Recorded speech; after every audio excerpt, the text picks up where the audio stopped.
Anda kembali di The Prime Show pemirsa bersama saya Diandra Mukni. Pada kesempatan kali ini kami juga mengundang kuasa hukum korban yang diduga juga mengalami pemerasan oleh AKBP Bintoro. Di sini sudah terhubung bersama kami melalui sambungan Zoom ada Bapak Gunadi Handoko. Selamat malam Bapak Gunadi. Selamat malam. Baik, Pak Gunadi. Berdasarkan informasi yang kami dapatkan, klien Anda ini diduga diperas oleh AKBP Bintoro juga. Ini boleh dijelaskan Pak, berapa besarannya, kemudian ini juga terkait kasus apa, dan siapa klien Anda ini Pak? Jadi gini, saya ini kan salah satu penasihat hukum yang mana sekitar bulan April tahun 2023, klien kami yang bernama M itu membuat pengaduan yaitu terkait dengan Undang-Undang ITE ya, pasal 27. Nah, dalam proses perjalanannya waktu itu klien kami dimintai sejumlah dana, tidak banyak ya, itu oleh penyidik ya, yang bernama inisialnya T. Katanya dana ini untuk dibagi baik ke T, ke kandidatnya C, dan ke Kasat itu. Tapi pada proses ini saya tidak mengikuti karena tidak tahu menahu. Saya sendiri kan tinggal di Malang ya. Jadi itu langsung klien kami itu bertemu dengan penyidik yang bernama T. Seperti itu. Nah, untuk besarannya sendiri ini di angka berapa Pak? Sejauh yang disampaikan ke saya nilainya sekitar 15 juta. Ya, pada saat itu katanya untuk dana ini diperlukan untuk gelar perkara, yaitu untuk meningkatkan dari penyelidikan ke penyidikan seperti itu. 15 juta itu untuk meningkatkan perkara dari penyelidikan ke penyidikan. Jadi untuk pengurusan perkara juga agar kasusnya ini berjalan begitu ya Pak ya? Berjalan, iya, betul. Nah, sementara itu setelah itu untuk bukti-bukti dari pemerasan sendiri, apa yang mengarah ke AKBP Bintoro ini seperti apa Pak? Sepengetahuan saya itu komunikasinya itu langsung klien kami itu dengan oknum polisi penyidik yang bernama T itu tadi. Ya, katanya suruh nyiapin 15 juta dibagi dalam 3 amplop masing-masing 5 juta. Seperti itu. Dan saya kan tidak tahu menahu karena tidak ikut dalam bagian ini. Ya, begitu terakhir ini aja saya disampaikan keluhannya seperti itu. Nah, yang dijanjikan dari oknum polisi tersebut kepada klien Anda itu apa Pak? Tentu ya dari hasil gelar perkara itu dijanjikan supaya kasusnya dilanjutkan ya. Malah ditingkatkan dari penyelidikan ke penyidikan tadi itu. Tapi akhirnya yang kita monitor bahwa perkara ini bukan ditingkatkan, malah dihentikan dengan SP3. Itu yang membuat klien kami kecewa karena apa yang disampaikan itu tidak sesuai dengan yang dijanjikan. Seperti itu. Nah, apa dari pihak klien Anda ini sudah melaporkan? Mungkin ke Bitpropam? Oh, belum kalau gitu. Mengapa belum dilaporkan Pak Gunadi? Mungkin klien kami kan masih banyak urusan ya, banyak urusan juga di beberapa penanganan kasus dia masih fokus ya. Untuk perkara-perkara yang lain sudah ada laporan baik di Polda maupun di Mabes seperti itu. Jadi dia masih fokus di perkara yang lain. Baik, mungkin saya mau ke Pak Sugeng. Pak Sugeng, selamat malam lagi. Pak Sugeng, kalau misalnya kita lihat saat ini kan tidak hanya di kasus kliennya Pak Pahala saja, tapi juga ada dari kasusnya Pak Gunadi, kliennya yang mana ini juga diduga menerima gitu atau dilakukan pemerasan terhadap AKBP Bintoro. Menurut Bapak seperti apa nih Pak? Adanya tindakan pemerasan yang dilakukan oleh pihak kepolisian. Saya sih menyarankan ya, kalau ada hal yang komplain ya, termasuk tadi kliennya Pak Gunadi kan komplain, diminta sejumlah uang, segera saja dilaporkan ke Propam, ya. Dan kalau ini juga sudah terbuka ini di ruang publik seperti ini, saya menduga Propam akan mendengar ini nanti kepada penyidik T yang diidentifikasi pada April 2023 menangani laporan ini pasti akan diperiksa nih, ya. Pasti, ya, karena Pak Gunadi sudah menyebut inisial T, kemudian ada waktunya April 2023 terkait dengan kasus ITE, berarti kan di mana, di cyber ya, di cyber atau di mana, di unit mana lah. Nanti pasti dicek oleh Propam di Polres Jakarta Selatan atau Propam Polda. Ini pasti karena sudah terbuka ke publik. Ini jadi polisi TNI ya dakdikduk juga nih, panas dingin ini ya. Karena namanya walaupun inisial itu bisa diidentifikasi. Jadi gitu ya. Yang kedua terkait suap tadi ya. IPW sedang menyusun laporan ya pengaduan masyarakat terkait suapnya. Itu dulu ya yang saya sampaikan. Baik, saya mau ke Pak Gunadi Handoko lagi. Pak Gunadi di sini sudah bersama saya, ada di studio, ada penasihat ahli Kapolri, ada Bapak Arianto. Mungkin ingin disampaikan pengalaman yang tidak menyenangkan yang dialami oleh klien Anda? Ya, baik, selamat sore Pak Arianto. Ya, selamat sore Pak Gunadi. Selamat bertemu kembali. Saya ini Bapak waktu jadi Kapolri Malang.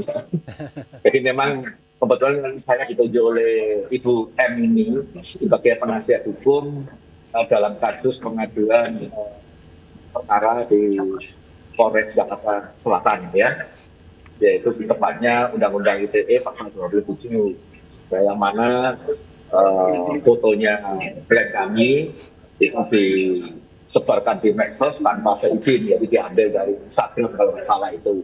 Sehingga karena kami tidak berkenan, maka dia melaporkan kedua yang dilaporkan seperti itu. Ya. Ini dalam perjalanan mungkin tidak sesuai harapan dari kami, akhirnya dia minta perlindungan hukum. Namun yang terjadi adalah dia diminta sejumlah uang oleh oknum penyidik di Jakarta Selatan. Seperti itu. Baik, mungkin Pak Arianto boleh ditanggapi. Baik, terima kasih Pak Gunadi. Jadi gini aja, Pak, nomor HP saya masih sama dulu waktu Kapolri Malang. Nanti Bapak bisa sampaikan pada Ya, saya. baik. Nanti saya kasih nomor HP-nya Direktur Cyber untuk dilacak kasus itu. Apakah itu kasus itu memang bisa masuk dalam LP dan harusnya ditangani apa tidak? Sehingga itu bisa clear itu. Tidak jalannya itu apakah memang dihentikan karena di luar prosedur atau memang karena diabaikan begitu saja. Itu aja Pak Gunadi ya. Jadi mudah-mudahan bisa dilanjutkan. Terima kasih. Siap. Ya, terima kasih Pak Turun. Baik, lalu ada yang ingin disampaikan mungkin oleh Bapak Pahala Manurung? Terima kasih. Kami sudah melaporkan oknum polisi tersebut, oknum Polres Jakarta Selatan tersebut ke Paminal Mabes Polri dan sudah diperiksa juga di Paminal Mabes Polri maupun di Polda Metro Jaya. Dan kami percaya pihak kepolisian secara transparan ya melakukan pekerjaannya dengan baik. Kami apresiasi atas laporan kami dari pihak kepolisian sudah merespon ya untuk laporan dari kami atau dari klien kami untuk ditindaklanjuti, bahkan sudah ada tanda-tanda bahwa ini kasus memang sudah ada nilai-nilai yang sudah terverifikasi. Nanti biar kami serahkan ke pihak Paminal Mabes Polri atau Polda Metro Jaya untuk memberi pernyataan yang ya sesuai gitu. Kami serahkan semuanya ke Paminal Polda Metro. Baik, sementara itu Pak Pahala, soal uang damai yang diberikan kepada keluarga korban, ini adalah untuk pencabutan laporan, apa upaya untuk lari dari tanggung jawab dalam kasus pembunuhan dan pemerkosaan ini, Pak? Ya, perlu kami tanggapi bahwa kami ini mendapatkan surat kuasa sudah saat penetapan tersangka tahap 2, ya. Jadi itu sudah terjadi sebelum kami, ya sudah dilakukan oleh oknum pengacara tersebut. Apakah itu untuk menghentikan atau untuk perdamaian? Silakan dipertanyakan ke oknum pengacara tersebut.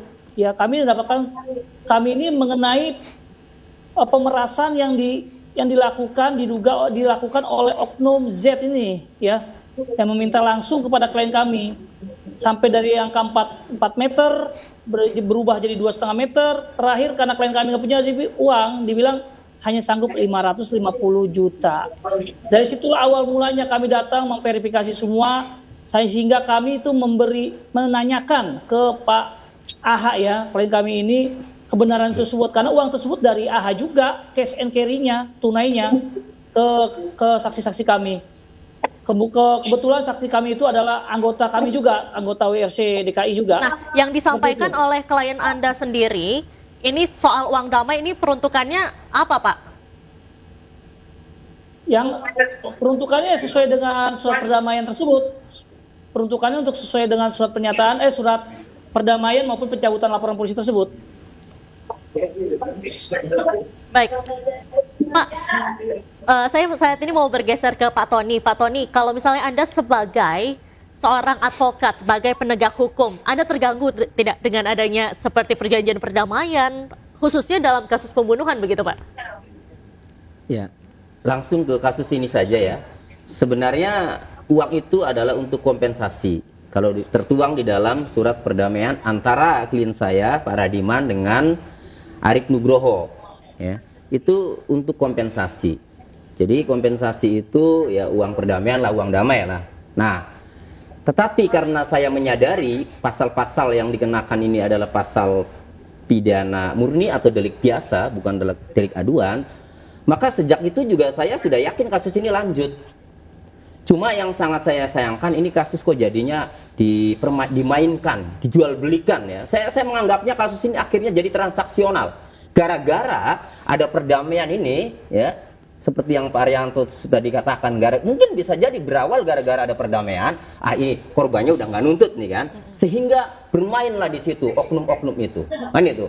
Nah, sehingga sampai ramelah seperti ini. Nah, sebenarnya sejak itu ya, kami juga ya, meskipun paham bahwa itu adalah pidana biasa atau pidana murni, delik biasa tidak bisa dihentikan, tapi kami sifatnya pasif dan saat itu tidak ada kabar dari penyidik. Nah, kenapa Anda waktu itu tidak tegas untuk menolak perdamaian itu, Pak? Kan tadinya Bapak juga sudah menyarankan kepada keluarga korban. Nah, tapi kenapa Bapak yang tidak bertindak tegas gitu, Pak? Saya keluar dari restoran Padang. Lah dia mau terima, bahkan nggak 300 itu kalau nggak ada saya itu. 100 saya diterima itu. Nah setelah itu kalau lanjut dia ditakuti, ini lanjut bagaimana, dituduh nipu, pusingan lagi kan. Jadi kalau nggak ada saya lebih parah itu. Jadi, ya, jadi memang dalam hal ini ada intimidasi gitu Pak? Nggak ada. Iya, dia yang menghendaki. Jadi dia tuh karena orang awam hukum ya, jadi semacam ada panggilan lagi atau ada omongan dari pihak keluarga tersangka atau pengacaranya ya. Ya mungkin pikiran aja kan, pinginnya itu cepat selesai kan itu. Jadi menurut Bapak, ayah korban ini ikhlas anaknya meninggal tanpa adanya pertanggungjawaban dari si tersangka begitu Pak? Apa seperti apa? Gini, perdamaian yang ditandatangani, surat perdamaian yang ditandatangani itu terkait perkara yang dilaporkan dengan nomor laporan polisi 1181 tanggal 23 April 2024. Tanggal 24 September 2024 klien kami ya diperiksa lagi ya melalui surat panggilan ya. Di situ kasatnya sudah ganti. Kasatnya itu Gogo Galesung ya. Nah, untuk menghadap penyidik AKP Zakaria Nopian Dimas ya. Nah, ketika kami datang ke situ, dilihat di BAP, pasal yang dikenakan adalah pasal 338 ya, dan atau 359 KUHP, pembunuhan dan atau kelalaian mengakibatkan penipuan. Ada pasal lain yang belum pernah berdamai, yaitu pasal mengenai penyalahgunaan narkoba, ada pasal undang-undang perlindungan anak, dan yang lebih parah lagi ini pasal 116 Undang-Undang Narkotika di mana menggunakan narkoba untuk orang lain ya dicekokin itu mengakibatkan meninggal dunia korbannya, maka itu bisa dipidana mati. Jadi meskipun ya berdamainya ini baru satu laporan ini. Nah, yang lainnya belum, sehingga pelaku tetap harus dihukum sesuai dengan ketentuan hukum yang berlaku. Baik, tentunya kita berharap semua bahwa kasus ini bisa mendapatkan titik terang begitu ya. Terima kasih banyak Bapak-bapak semuanya sudah bergabung di The Prime Show malam hari ini. Terima kasih Pak Arianto, salam sehat selalu Bapak-bapak. Terima kasih. Terima kasih. Pemirsa The Prime Show masih akan kembali usai jeda, tetaplah bersama kami.